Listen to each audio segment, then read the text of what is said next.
Well, welcome to the Lord's Seminary and our course on early church history. My name is John Butler. I am the instructor with the Lord's Seminary. Pastor Rocky is in transit at the moment and may or may not be able to join us this evening. This is lecture 4 on how the early church worshiped and lived. What we want to do today is to examine just how the early church went about its work in all of its activities. God is seeking those to worship Him in spirit and truth, and He gathered the church together so that we might indeed do that. Um, so let's look at these things this morning.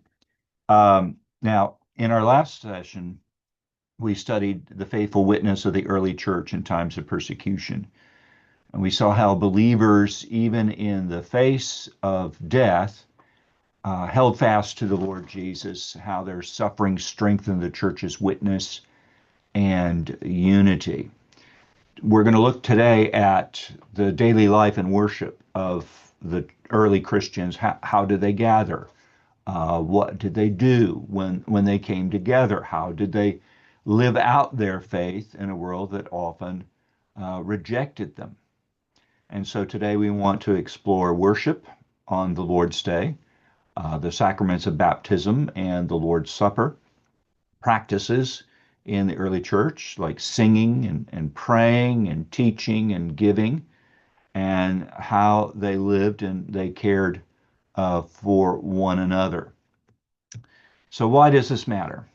Well, the early church didn't just endure persecution, it flourished in fellowship, grounded in the word, in prayer, and in love. And so, understanding how they worshiped and they lived helps us to recover the biblical simplicity and devotion of the early Christian life. Um, Hebrews 10:25 exhorts, "Do not neglect to meet together, as is the habit of some, but encouraging one another, and all the more as you see the day drawing near." So let's look at how the early church gathered and lived out their faith in Christ. All right, we'll go to our view here. I need to share that screen first.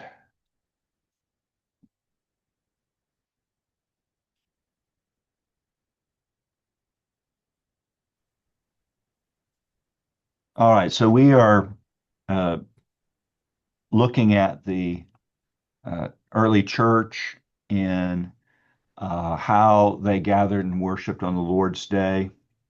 Um, from the beginning, Christians set apart Sunday as the regular day for worship, not the Sabbath day of Saturday, but the first day of the week, because that was the day that Jesus rose from the dead. So the resurrection of Christ transforms the church's weekly rhythm of how we go about living our lives, doing things for God's glory. So let's go ahead and move to this. The New Testament bears witness to the practice of gathering on Sundays. Um, Acts chapter 20, verse 7, on the first day of the week, when we were gathered together to break bread, Paul talked with them, intending to depart on the next day, and he prolonged his speech until midnight. Now, if you know the book of Acts, that's where a young man uh, falls out of from a very high window, and he's thought to be dead, and he's taken up alive. But the practice there was there the disciples came together on Sunday, the Lord's Day, to break bread and to hear the word. That is clear evidence of early Christian worship. 1 Corinthians chapter 16, verse 2. We also read, on the first day of the week, each of you is to put something aside and store it up as he may prosper. So Paul's instructing the Corinthians to gather offerings for the saints in Jerusalem on Sundays. Again, he's showing that this was their day of meeting. Now, this was not just a day of convenience, it was a theological statement. Sunday was the day the Lord Jesus had conquered death, and so it became the day of new creation, a weekly celebration of salvation. The early church soon came to call this day the Lord's Day, to mark it as distinct and sacred. Revelation chapter 1, verse 10, John says, I was in the Spirit on the Lord's Day, and I heard behind me a loud voice like a trumpet. So he's worshiping on this special day when he received the vision recorded in Revelation. So this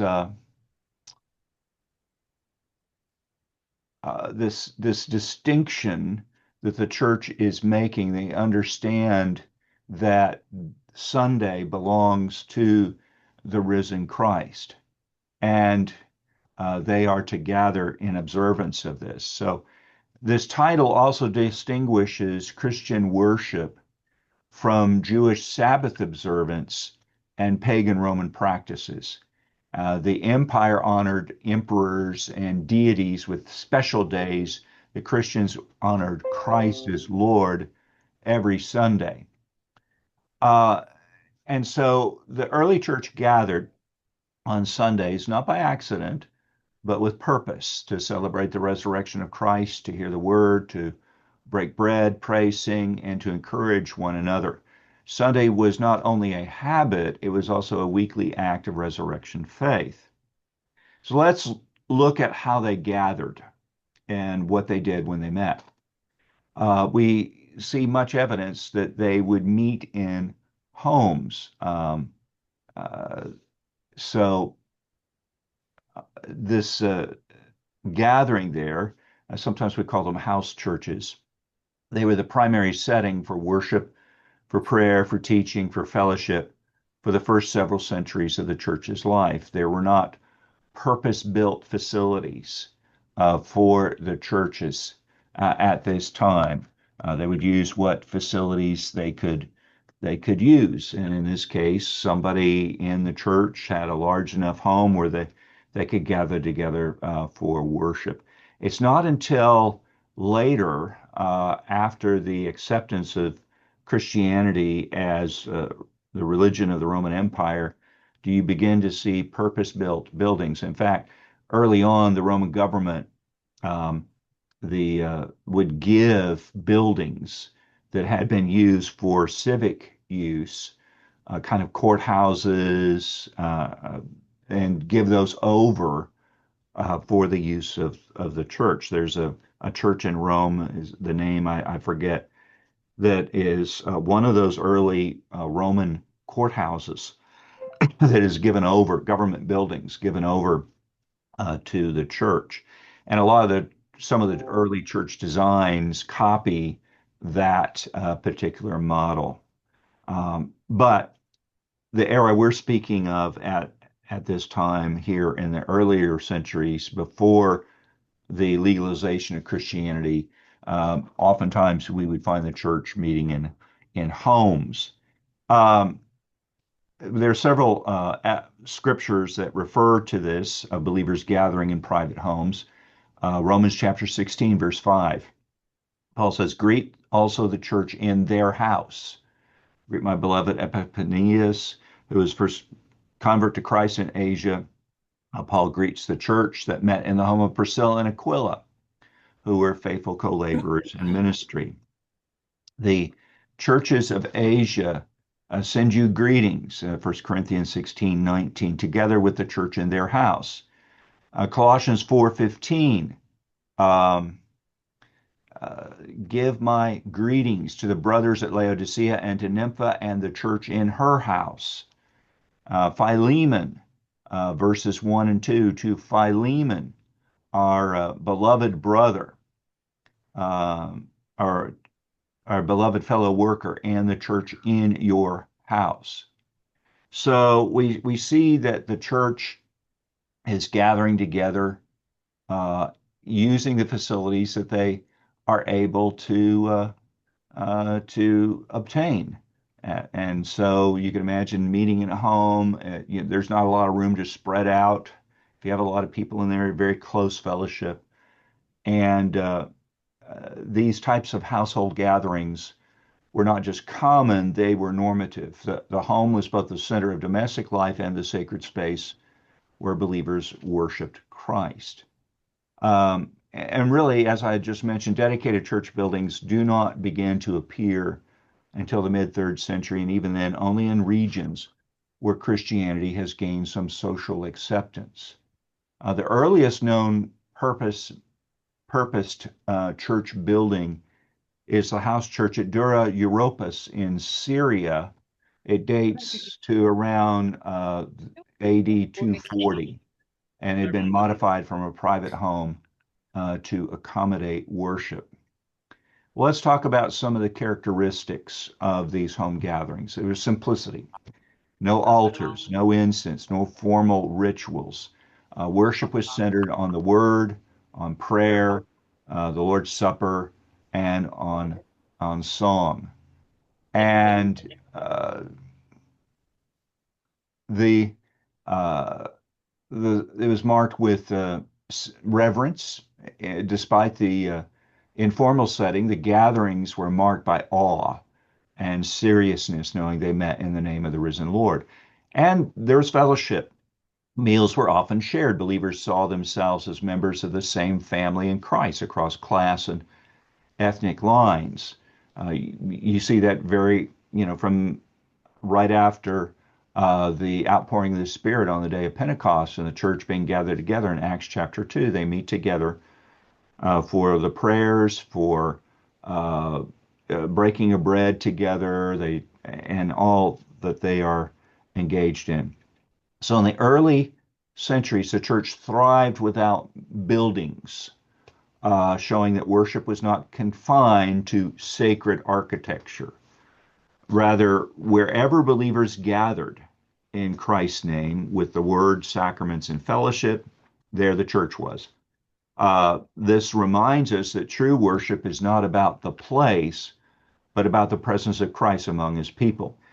The church is God's people gathered together for this purpose. It's not the building. We tend to call a building the church. Actually, it's where the church meets.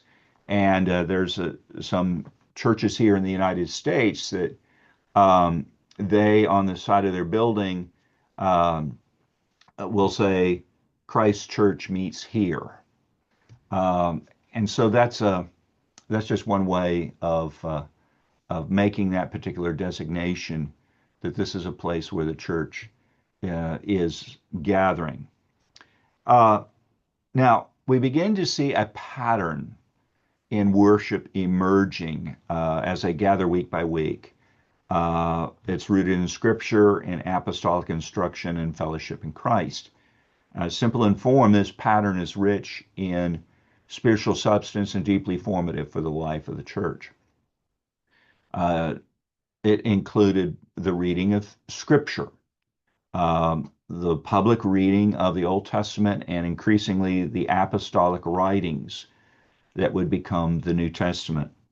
Much of the pattern of the early church's worship is modeled on the worship in the Jewish synagogue, because many of the believers early on are Jews, and they have been brought to saving faith in Messiah. They continue on to worship the Lord using the patterns and forms that they were accustomed to in the synagogue. Many converts to Christianity early on were known as God-fearers. These were Gentiles who were attached to the Jewish synagogues and would worship there, though in a separate part. And so they're familiar with the pattern, the liturgy of how the Lord is served and worship in that time. And then as Gentile converts are brought into the church, this pattern is already there for them, and worship is not something they have to invent all by themselves. There's already this pattern that has been given. And part of the pattern in the Jewish synagogue was the reading of scriptures, of course, from the Old Testament, and then now with the writings of the apostles. 1 Timothy 4:13, Paul says, "Until I come, devote yourself to the public reading of scripture, to exhortation, to teaching." So this public word-oriented ministry that they were to be engaged in. The writings of the apostles were passed from church to church and read aloud during gatherings, much as the Hebrew scriptures were read in synagogues. This exhortation from Paul to Timothy to devote yourself to exhortation, to teaching, the reading of scripture was accompanied by exhortation. That's a word of instruction or application. Acts 2:42 says, "And they devoted themselves to the apostles' teaching and to the fellowship, the breaking of bread and prayer." So it is to the apostles' teaching. And so elders, overseers in the church are tasked with teaching and guarding the apostolic faith, making sure that what was being promulgated in the churches was indeed true to the scriptures, true to the teaching of the apostles. Prayer was essential to the early church's worship, both in set forms and spontaneous intercessions. We're told again in Acts 2:42, they devoted themselves to prayers. Again, these are early on, these are Jews who are converted, and they're praying according to the pattern that they had learned in the synagogue. And you had many set forms of prayer in the Jewish synagogue, and they would devote themselves to those observances. And prayers often included praise and thanksgiving and confession and intercession for the needs of the church and the world. So you had the set pattern of prayers, but then you also had spontaneous intercessory prayers that would be offered up. And so the forms that the church would follow were fixed but few. Um, and we see some patterns here in some of the writings in the New Testament of how they had gathered for worship, what is to be done, and what is to be taught. Another aspect, important aspect, are the Psalms of David, and also hymns, spiritual songs that are written to be sung. Singing was an act of praise and instruction and mutual encouragement. Colossians 3:16, "Let the word of Christ dwell in you richly, singing psalms and hymns and spiritual songs with thankfulness in your hearts to God." And there's this teaching aspect that we have in the singing of the psalms with one another. We're instructed by them, encouraged by them. Ephesians 5:19, addressing one another in psalms and hymns and spiritual songs, singing and making melody to the Lord in your heart.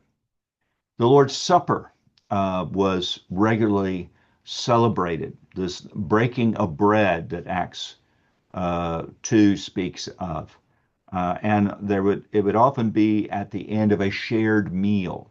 The church would gather, they'd come together, they'd spend time together, they have a shared meal, but then also observance of what we now know as the Lord's Supper.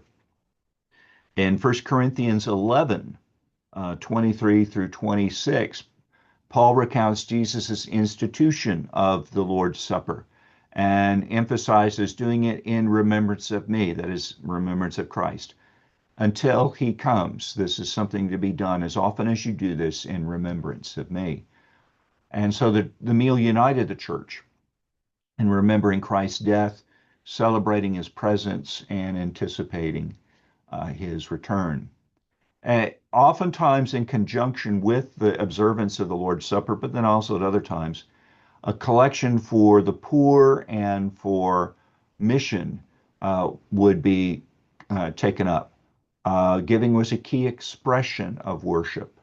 1 Corinthians 16, 1 and 2, now concerning the collection for the saints. Now, the particular context there is the Gentile churches are taking up a collection to relieve the Palestinian Christians, the Jewish Christians in Palestine because they are suffering from a famine.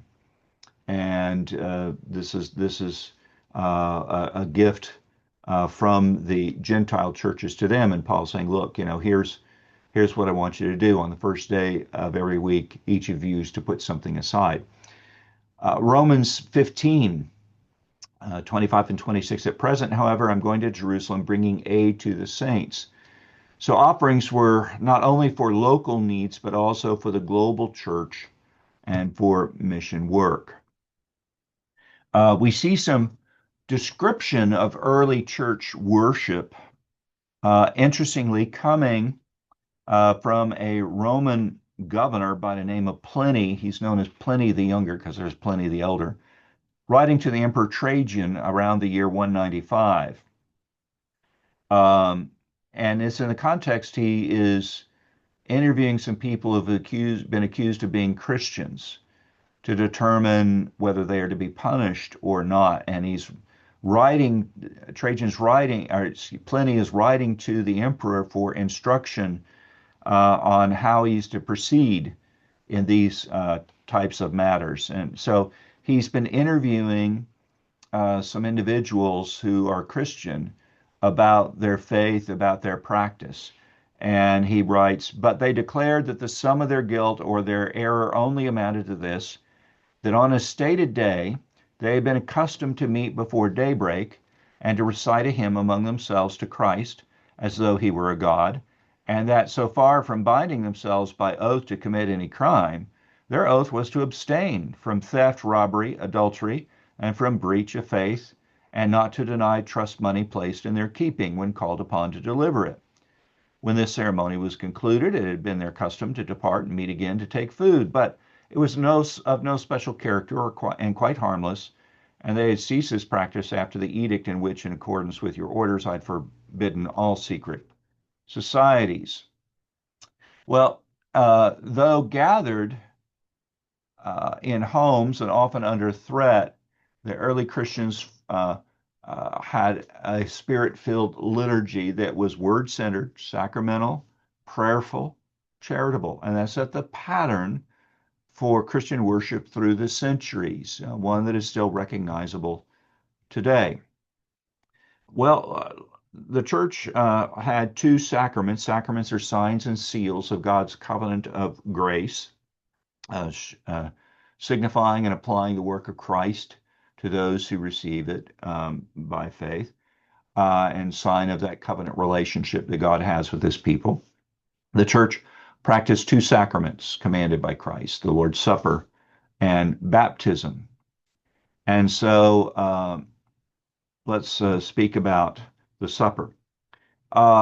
It was also known as the Eucharist. It comes from the Greek word Eucharisto, I thank you, or we thank you, O God, and offering a thanksgiving. That's how the prayer would begin at the beginning of the Lord's Supper. So it became known as the Eucharist, or sometimes known as the breaking of bread. That was central to early Christian worship. It was often held weekly or regularly as part of the Lord's Day gathering.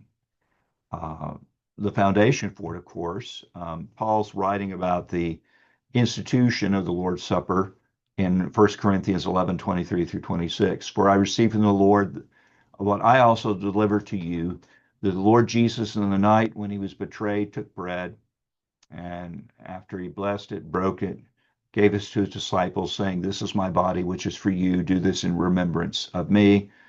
It goes on in the same way. He also took the cup, and he says, this cup is the new covenant in my blood. For as often as you eat this bread and drink the cup, you proclaim the Lord's death until he comes. So what Paul is underscoring for us here, the supper is a proclamation of Christ's death and a participation in his body and blood. It's not merely symbolic, but is a means of grace through faith administered in the gathered church.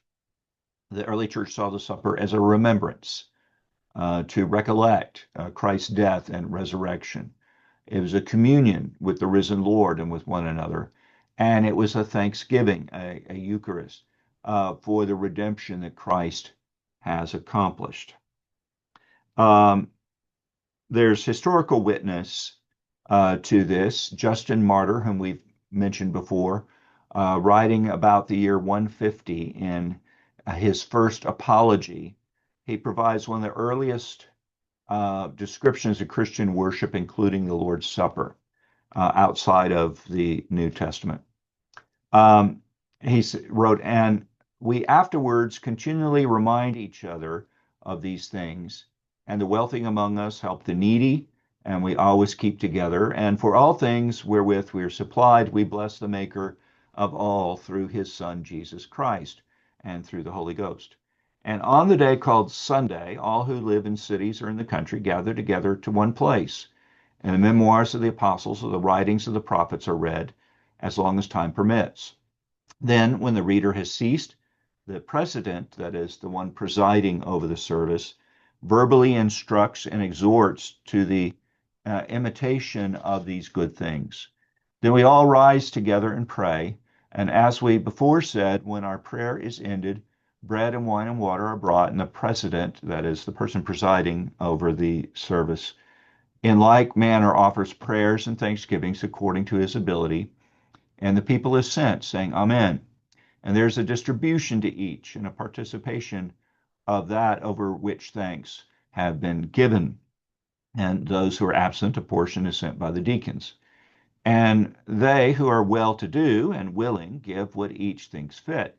And what is collected is deposited with the president, who succors the orphans and widows, that he looks out for the orphans and widows with this collection, and those who through sickness or any other cause are in want, and those who are in bonds, that is, in prison, and the strangers sojourning among us, and in a word takes care of all who are in need.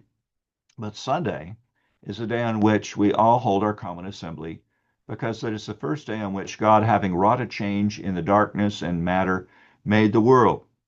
And Jesus Christ, our Savior, on the same day, rose from the dead. For he was crucified on the day before that of Saturn, that is Saturday, and on the day after that of Saturn, Saturday, which is the day of the sun, or we know as Sunday, having appeared to his apostles and disciples, he taught them these things which we have submitted to you also for your consideration. So Justin's writing to the Emperor Antonius Pius, explaining this is an apology, this is a defense of the faith and their practices. He also describes the prior reading of the scriptures, of exhortation, of intercessory prayer, and collection for the poor, showing how the supper was embedded within a full service of word and worship. So if we look at this liturgy of the Lord's Supper, there's earlier been this reading of scripture and exhortation and intercessory prayer and so forth. Often those who had not yet been baptized and admitted to the Lord's Supper are dismissed, and then those who are the professing believers who've been recognized, admitted to the Lord's Supper, remain behind, and they go through their worship service. So if you'll see here, this liturgy of the upper room, they begin with a kiss of peace with each other, and there's this offering for the poor, the bringing in of the elements of the bread and wine, water. There's a prayer of consecration, thanksgiving for creation, providence, and redemption, a memorial of passion, that is, recounting of the Lord's sufferings and death. An oblation of gifts, that's offering up of the gifts with self-oblation. We're offering ourselves up to the Lord. There's invocation of the Word and Holy Spirit to bless the gifts of bread and wine, and intercessions of prayers and people's amen. And then the fraction, that is the breaking of the bread and the distribution of the cup to the congregation. They have this communion, and then there's dismissal afterwards. Now, interspersed, there may be various times of singing of psalms and so forth that go on. But that's a description of the worship services. And really, our worship services today bear a lot of similarity with the communion times of the church was gathered back then. And the test is, would the apostles recognize the elements of worship in our services today? The supper was not viewed as a magical rite, but as a holy mystery where the Spirit of Christ nourishes the believer.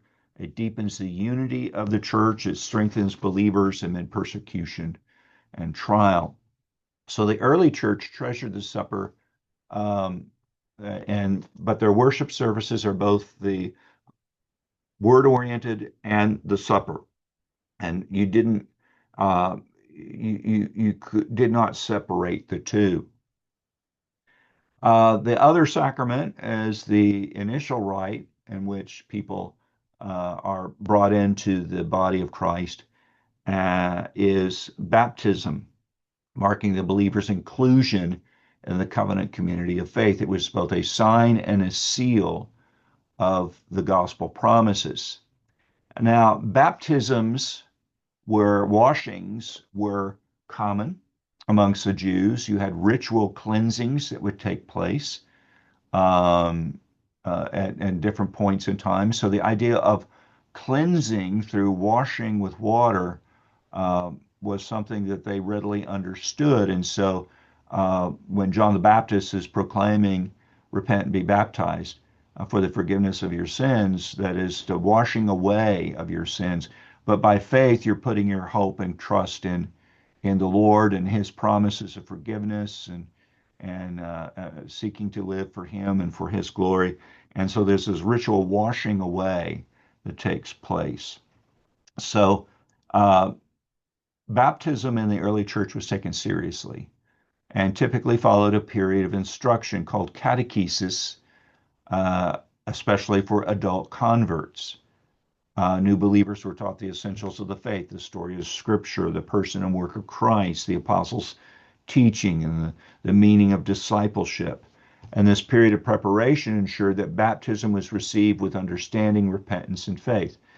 Now, this was especially necessary uh, for those coming out of pagan backgrounds. They had no exposure to the scriptures of the Old Testament and these concepts. They were coming anew into these things. And so the period of catechesis could last anywhere, and depends on what you read and the place and the era, anywhere from 3 months to 3 years, people would be under this instruction.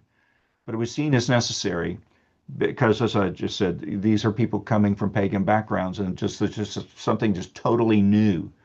And they wanted to make sure that when people made their profession of faith in Christ and were baptized, they understood what it meant, uh, the baptism, what that meant, and then also what it means to be a disciple of Christ. It also gave time for those instructing them to observe them, to see if they're real changes as the Spirit is working in the heart and life of these individuals. And so the mode and formula of baptism, it was administered by sprinkling or pouring, or in some cases by immersion, depending on the circumstances and local practice. Um, we see, John the Baptist baptizing by the Jordan River. There were ritual baptismal pools there for people to be washed in.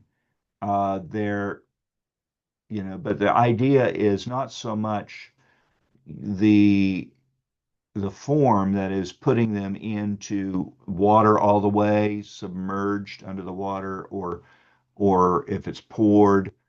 Pouring and sprinkling have more Old Testament roots to them, and the sprinkling, such as the sprinkling with the blood of the sacrifice, would purify the people, but then also pouring would symbolize the outpouring of the Holy Spirit upon people.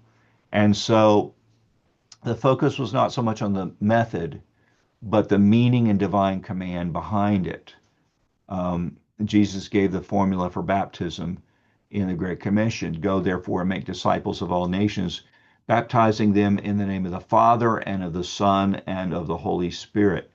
This Trinitarian formula was universally used in early Christian baptism, symbolizing entry into the life of the triune God. Now, the early church understood that baptism was deeply symbolic and spiritually significant. It represented a cleansing from sin. They realized the fact that one was baptized, that somehow removed somebody's sin. But they do recognize that there is a cleansing from sin that baptism symbolizes. The washing with water in baptism itself doesn't remove sin. It is symbolic of the work of God in cleansing us from sin. And of new birth. Titus 3:5 says he saved us by the washing of regeneration and renewal of the Holy Spirit. And it represents union with Christ in his death and resurrection. Romans 6:3-4 says, do you not know that all of us who have been baptized into Christ Jesus were baptized into his death? And then we were buried, therefore, with him by baptism into death, in order that we too might walk in newness of life. So baptism is not a mere outward sign. It's seen as a moment of spiritual rebirth, marking a believer's death to sin and resurrection to new life in Christ. We also see baptism as a sign of the covenant being applied to the children of believers. And that is done as well.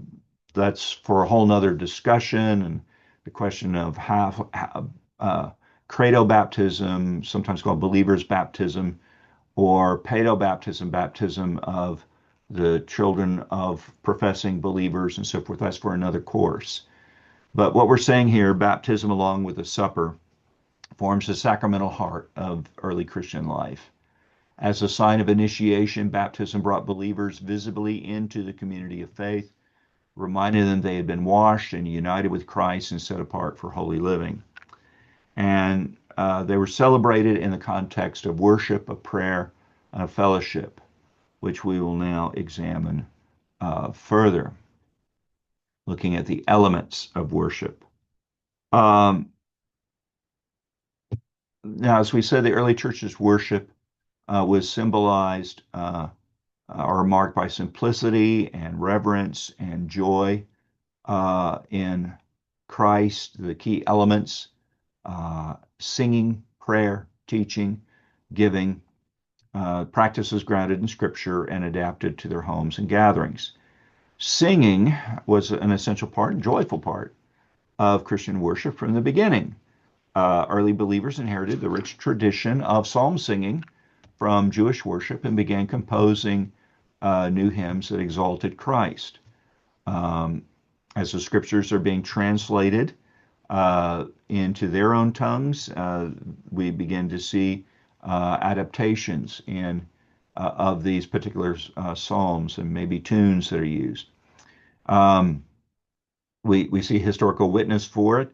Again, Pliny the Younger, writing to the Emperor Trajan around the year 112, said they were in the habit of meeting on a certain fixed day before it was light, when they sang in alternate verses a hymn to Christ as to a god. And so the Christians honored Christ as divine in their songs, something distinct from both Jewish and pagan practices.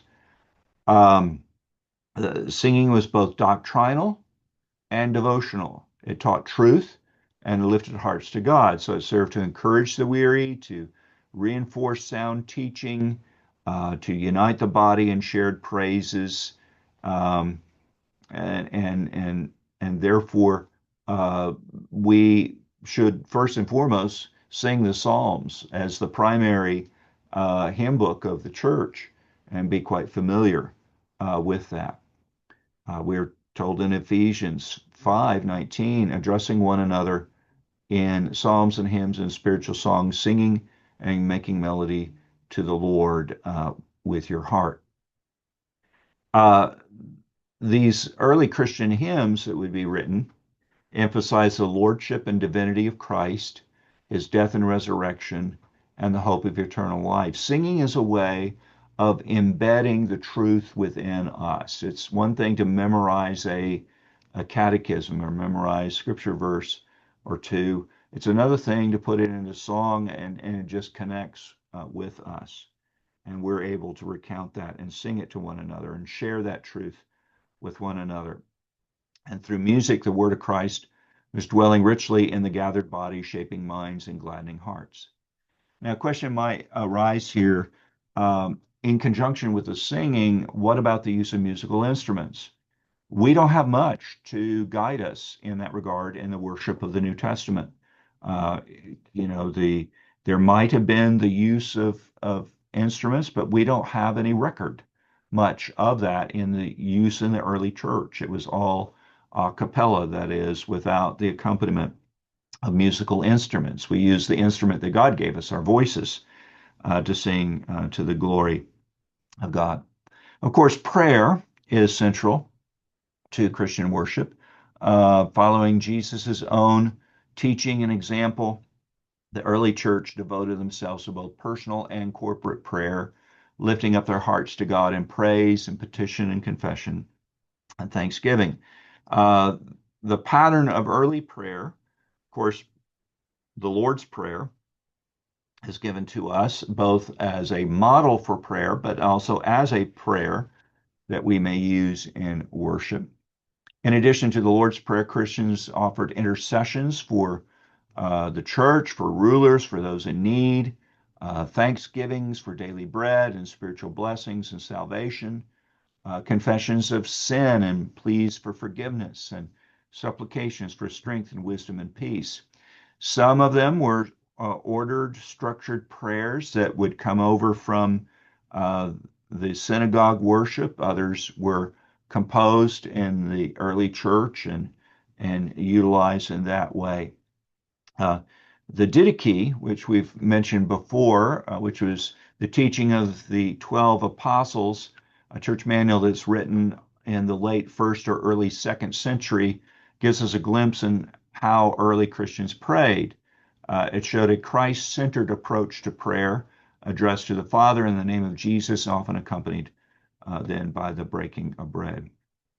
The early church was devoted to prayer. We're told this in Acts 2:42, and they devoted themselves to the apostles' teaching and the fellowship, to the breaking of bread and the prayers.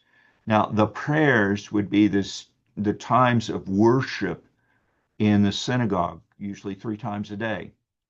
And they would devote themselves to those times of gathering together to pray as the church, as believers.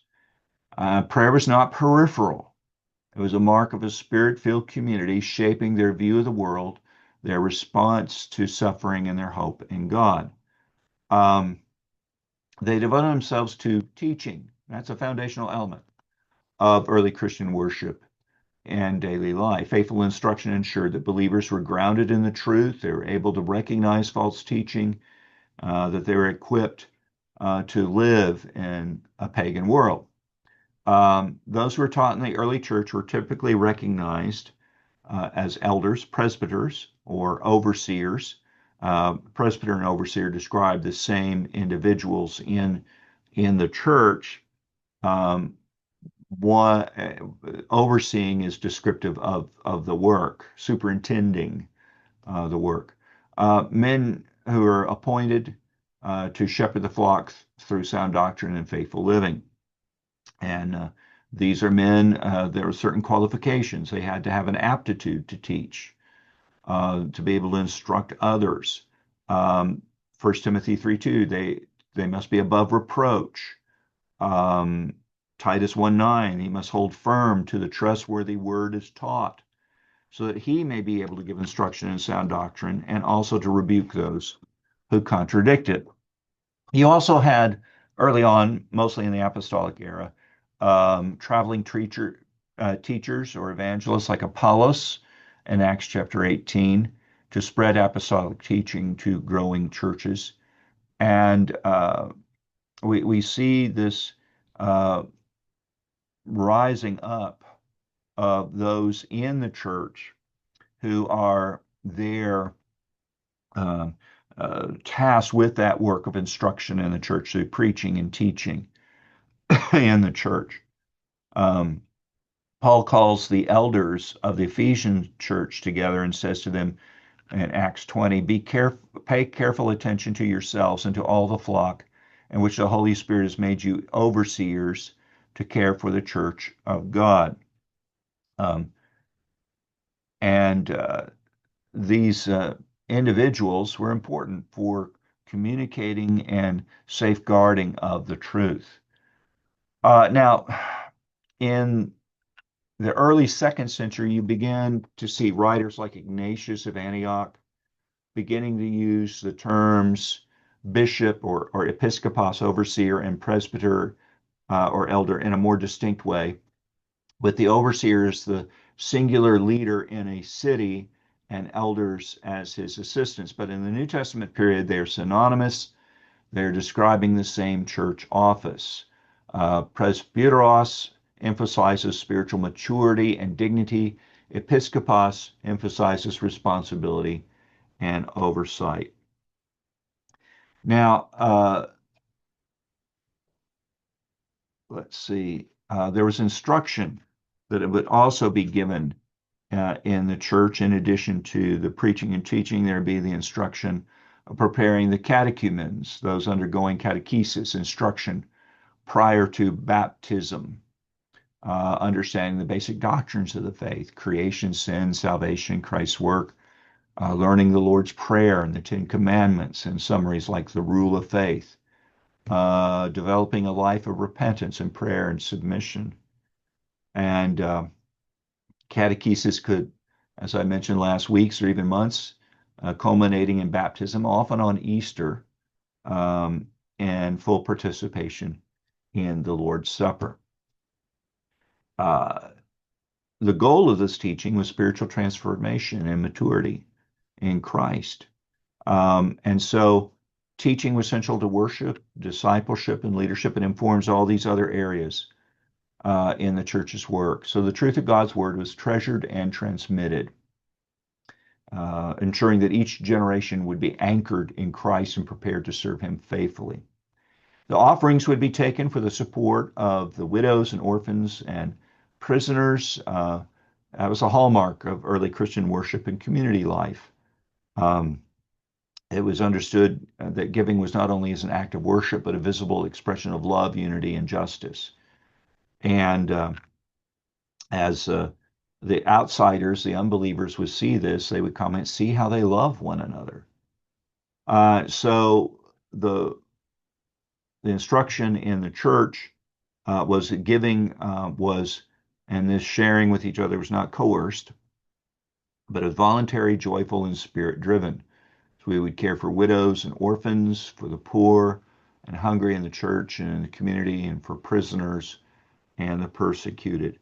Now, as the church grew in size and numbers, and the needs grew as to recognize, if you look in Acts chapter 6, the early church organized the office of deacon or servant to ensure the fair distribution of aid, especially to vulnerable members like widows and those widows who came from ethnic groups outside of the majority Palestinian Jewish component of the church.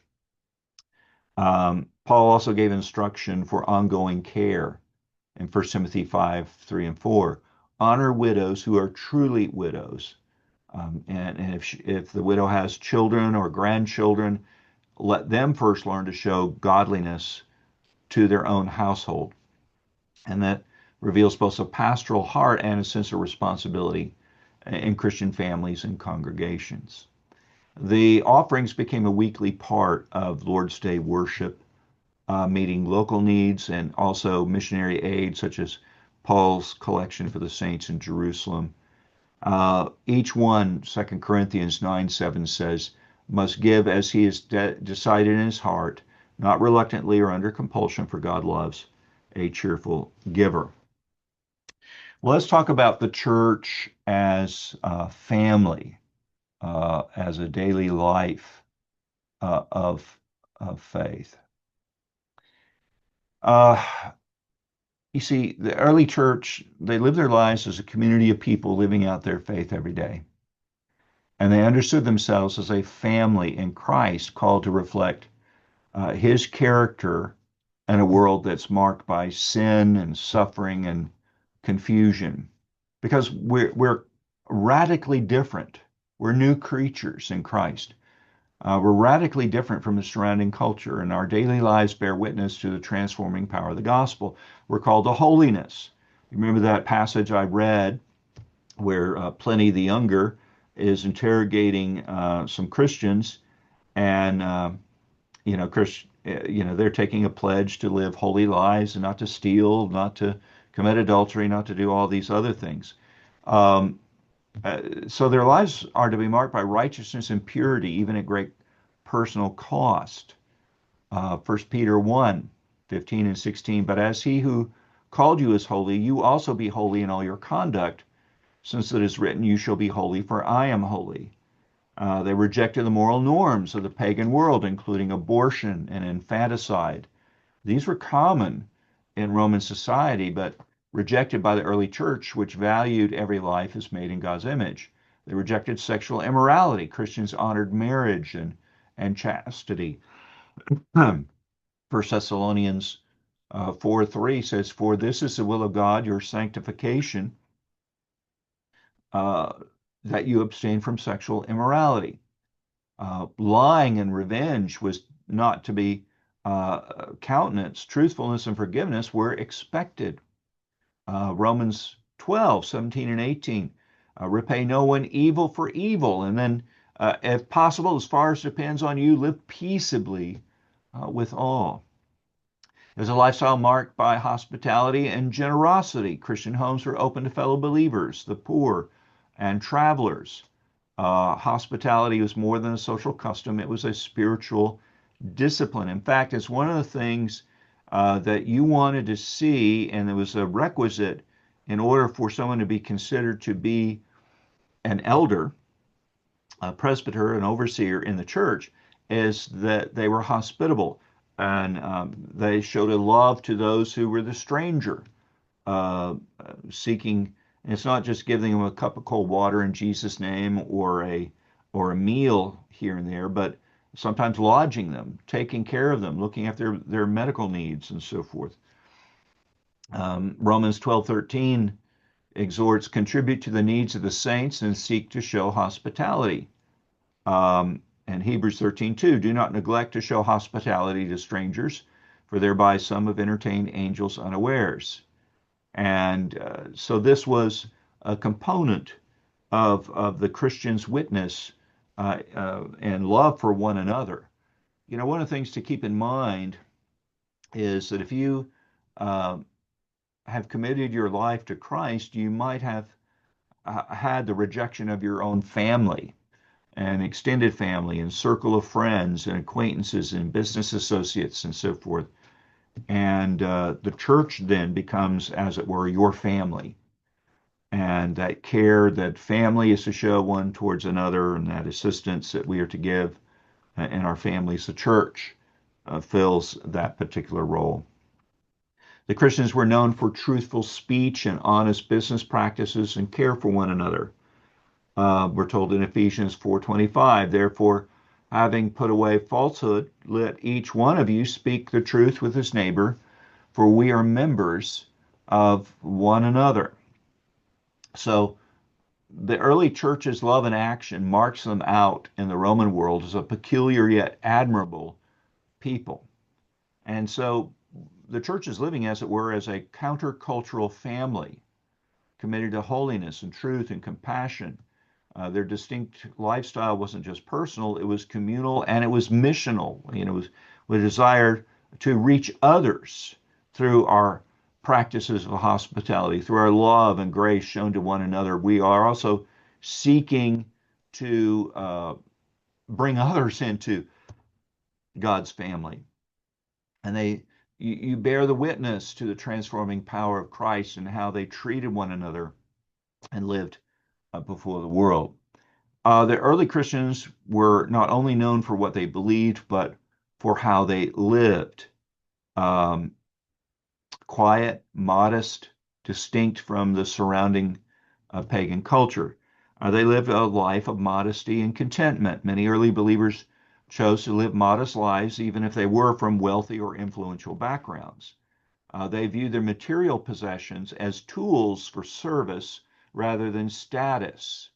1 Peter 1:14 through 16, as obedient children, do not be conformed to the passions of your former ignorance, but as he who called you is holy, you also be holy in all your conduct, since it's written, you shall be holy, for I am holy. So the Christians would refuse to take part in pagan festivals and temple feasts, public entertainments that involved immorality or violence, the gladiatorial games or indecent theater, uh, luxury and prideful display, instead embracing humility and stewardship. You see that part in First Peter talking about, it's not about the inward beauty that a woman is to seek after of a quiet and gentle spirit, as opposed to the beauty of braided hair and jewels and pearls and gold and all of that the ladies of that era in which he's writing tended to uh,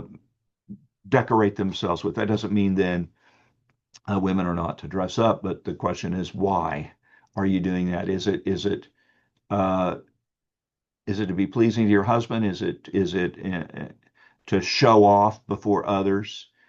Men like a simple woman uh, that are beautiful. That the adornment that they have is simple, but the greatest adornment they have is of a heart that loves Jesus, and that is what is attractive to a Christian man. Um, they also are living as pilgrims, sojourners in the world. There's a famous anonymous letter from the second century, the letter to Diognetus, describing early Christians this way: they dwell in their own countries, but only as sojourners. Every foreign land is to them as their native country, and every land of their birth as a land of strangers. They pass their days on earth, but they are citizens of heaven. And this captures the early church's understanding that while they lived in the world, they don't belong to it. We are in the world, but not of the world. Our true allegiance is to Christ, and that shapes how they engaged or refrained from the society around them. So their nonconformity was not something out of pride, but a desire to remain unstained by the world and to bear witness to a better kingdom. They are to be a salt and light in the world, but not where their salt gets spoiled, as Jesus talks about in the Sermon on the Mount. James 1:27 says, religion that is pure and undefiled before God the Father is this, to visit orphans and widows in their affliction, and to keep oneself unstained from the world. And then the exhortation of Romans 12:2, do not be conformed to this world, but be transformed by the renewal of your mind. So the early church practiced a holy separation from the world, not by retreating into isolation, but by living it in faithful witness. Their simplicity, their modesty, their rejection of cultural idolatries marks them out as pilgrims of a heavenly kingdom, even as they loved and served their earthly neighbors. The early church was also a place of relationships, not just meeting on the Lord's Day, but sharing life together through the week with love and humility and spiritual responsibility. Early Christians didn't view church as a weekly event, but as a shared life in Christ, as the body of Christ.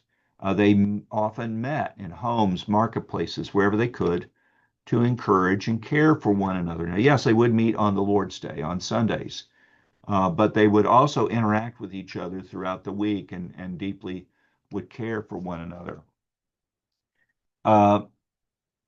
In Acts chapter 2, we see this early on, and day by day, attending the temple together and breaking bread in their homes, they received their food with glad and generous hearts, praising God and having favor with all the people. And so this fellowship included their meals together, and often with the Lord's Supper, they had encouragement in the word, they had prayer and mutual aid, they bore with one another's burdens. So the early church took sin seriously, not to shame, but to restore. Jesus' instructions guided them on how to confront sin graciously and protect the purity of the church. So they had this loving accountability and discipline. Um, Matthew 18 tells us if your brother sins against you, go and tell him his fault between you and him alone. And then if he doesn't listen, um, tell it to the church. There's that intermediate step of taking one or two witnesses with you. 1 Corinthians 5, 6, and 7. Do you not know that a little leaven leavens the whole lump? Cleanse out the old leaven, that you may be a new lump. And so the church was to exercise discipline, not in harshness, but in love, aiming for repentance and restoration, and a means of protecting the church's witness, and as an example to those of us in the church, but also to the world. This is not how one who is a Christian lives. We are to be separate and distinct from the world. We're in the world, but we're not of the world. And to behave in this particular manner that the person has refused to repent of, then that is something that's uh, the person kind of needs a shock treatment, and therefore they are excommunicated. They're placed outside of the fellowship of the communion of the church until they manifest repentance and start behaving as a Christian should. Once again, uh, there's spiritual growth that the church had because the Christian life is not lived alone. Accountability and fellowship help believers to grow in godliness. Hebrews 10:24 said, "Let us consider how to stir up one another to love and good works." To consider how we can encourage one another, come alongside of each other in the faith. And so the early church was intentional, joyful, and serious. They loved one another deeply and held each other accountable because they belonged to the same body, the body of Christ. Um, Again, to read from Justin Martyr's first apology, for the Christians are distinguished from other men neither by country, nor language, nor the customs which they observe. For they neither inhabit cities of their own, nor employ a peculiar form of speech, nor lead a life which is marked out by any singularity. The course of conduct which they follow has not been devised by any speculation or deliberation of inquisitive men, nor do they, like some, proclaim themselves the advocates of any merely human doctrines, but inhabiting Greek as well as barbarian cities, according as the lot of each of them has determined, and following the customs of the natives in respect to clothing, food, and the rest of their ordinary conduct, they display to us their wonderful and confessedly striking method of life. They dwell in their own countries, but simply as sojourners. As citizens, they share in all things with others, yet endure all things as if foreigners. Every foreign land to them is as their native country, and every land of their birth as a land of strangers. They marry, as do all others. They beget children, but they do not destroy their offspring. They have a common table, but not a common bed. They are in the flesh, but they do not live after the flesh. They pass their days on earth, but they are citizens of heaven.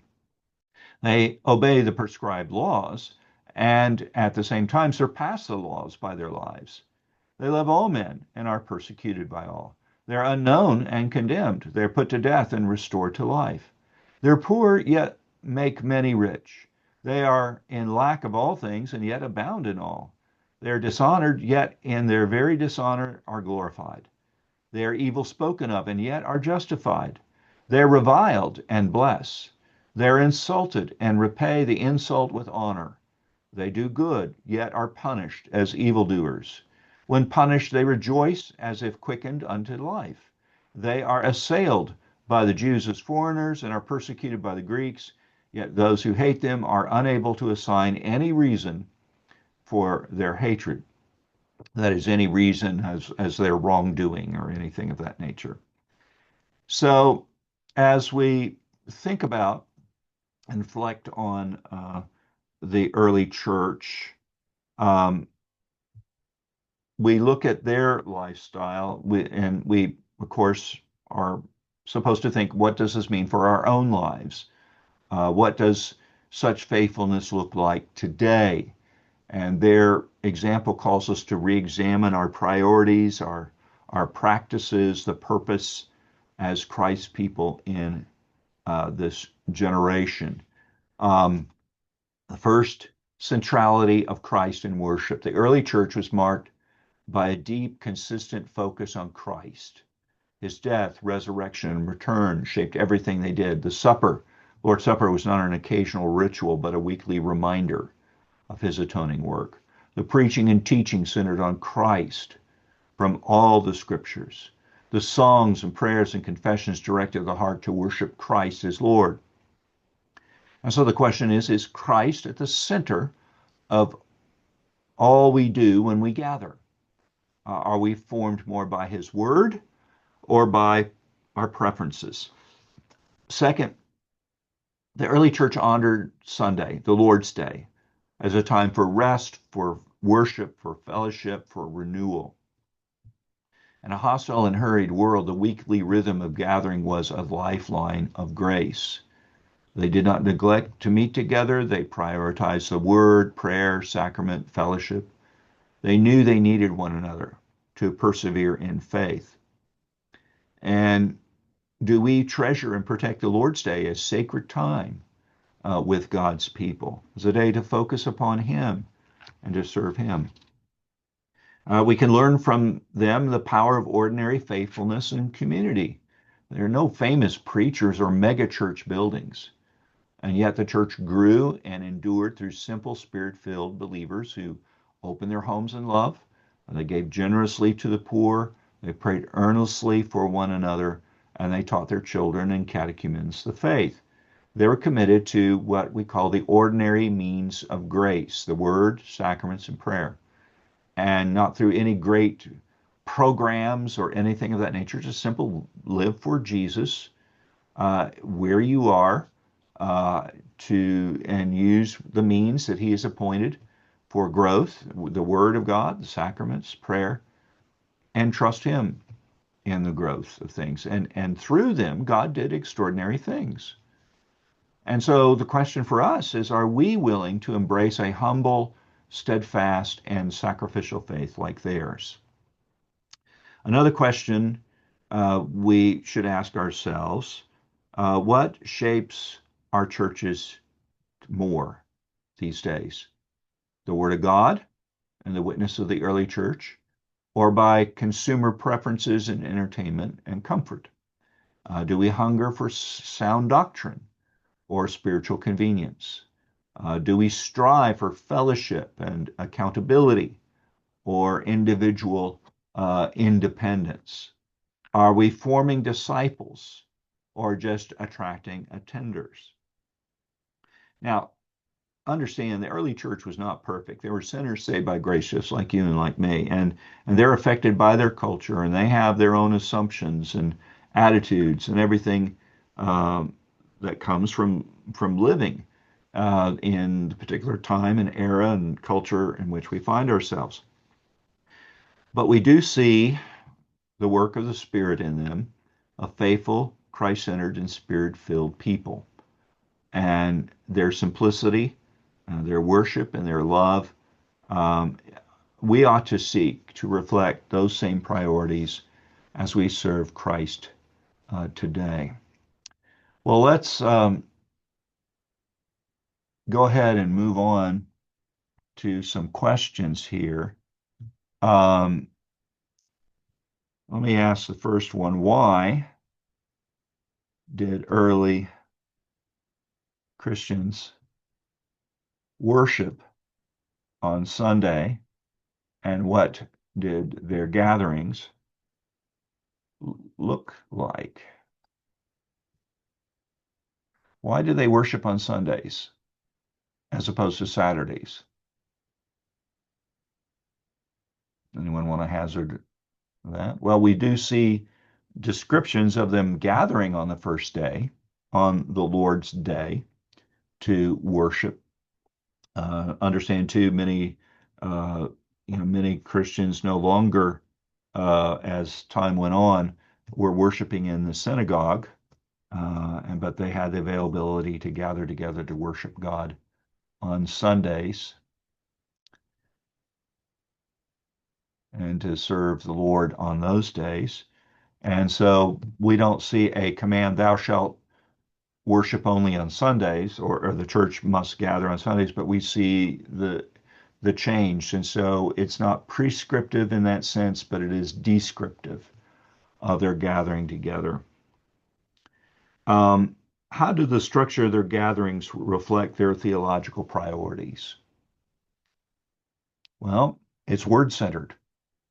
Um, and the sacraments, remembering Christ's sufferings and death, it's all about Jesus. It's all about Him. And everything flows from that.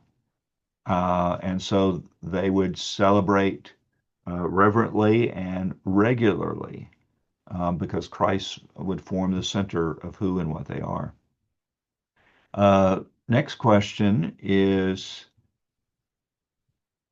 how did the church show care for the poor and vulnerable?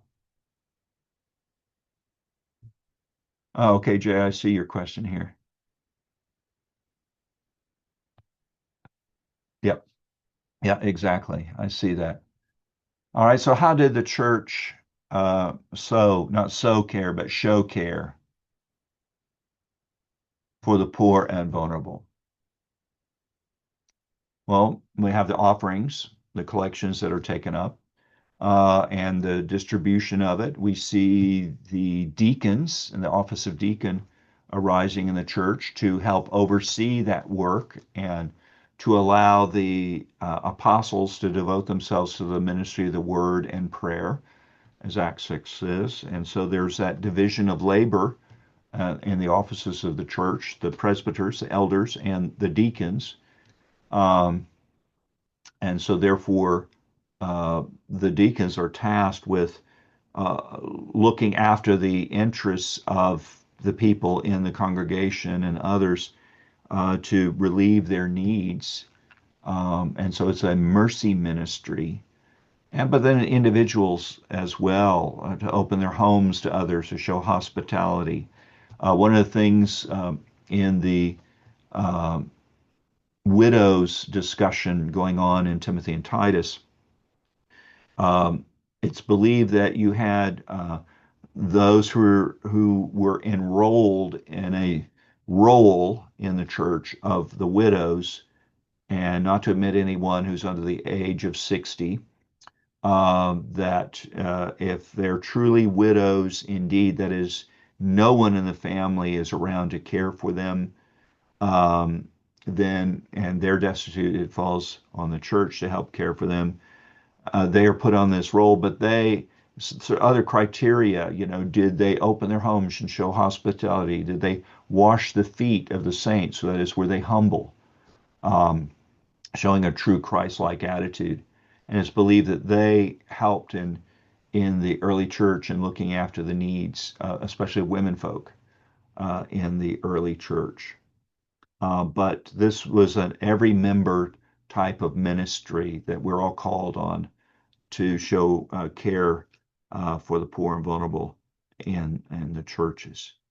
And so we can show simplicity in how we go about doing things. We look at, are there distractions or traditions that may obscure our core practices of worship and discipleship and fellowship in the church? How can we be centered more on Christ? How can we be more governed by the Word of God and all that we do as the church and as individuals and as families to impact the culture around us? What kind of witness might we have to early people? All right, yeah. I see the early Christians worshiped on Sunday because it's a celebration of Christ's resurrection. Their gatherings were simple. House churches, they were focused on Christ and the Word. Yep, exactly.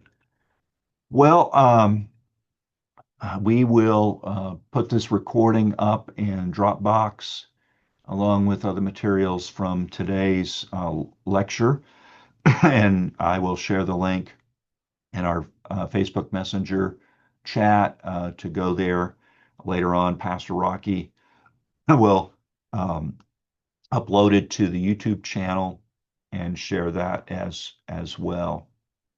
Um, May God bless you, and Lord willing, our next lecture will be dealing with false teachers and the true gospel. Um, the early church faced not only external persecution, but also internal threats from false teachers. We will discuss that. Now, understand a lot of what we're doing today is just laying over the first several centuries. We're not following a strict timeline. This happened, and then this happened, and then this happened, and then this happened. But we're describing several layers over somewhat the same period of what the life of the early church was like in these first several centuries, um, in order that we can um, spend um, some time understanding this and getting a better feel for the life of the early church. All right then. Well, God bless you and keep you, make his face to shine upon you, lift up his countenance upon you, and give you peace in Christ Jesus. The Lord bless. Take care. And bye for now.